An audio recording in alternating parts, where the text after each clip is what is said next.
Bonjour à tous et merci d'être avec nous. À la une de l'actualité économique, Donald Trump déjà à l'offensive. Il compte imposer dès son premier jour à la Maison-Blanche des droits de douane de 25% sur toutes les importations en provenance du Canada et du Mexique. À cela s'ajoutent des taxes supplémentaires de 10% sur les produits chinois.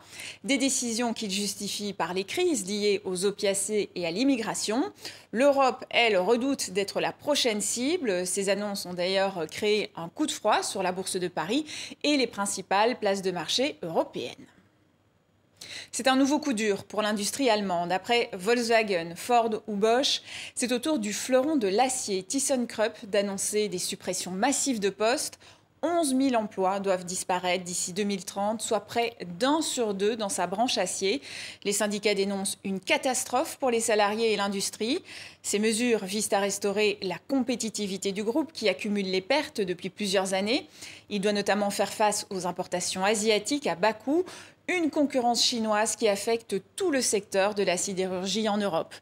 D'ailleurs, en France, ArcelorMittal a confirmé la fermeture des sites de Reims et d'Henin. L'arrêt de la production est prévu en juin.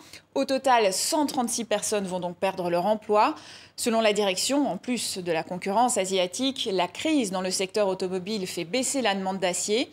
Les syndicats appellent les 15 000 employés du groupe en France à faire grève. C'est inadmissible.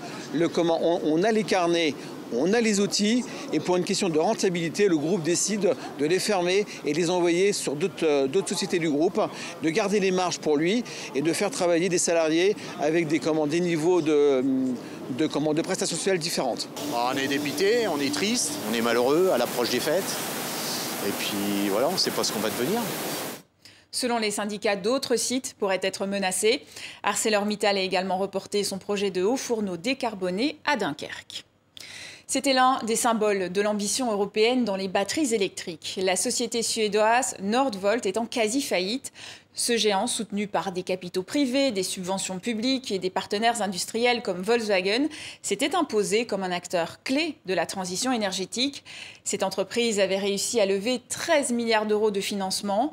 Mais les problèmes de qualité à répétition et les délais de livraison à rallonge ont précipité sa chute. Pendant ce temps, les Chinois continuent de perfectionner leur technologie grâce à l'aide de financements publics. Et c'est la fin de ce journal de l'économie. Merci à vous pour votre fidélité et à demain.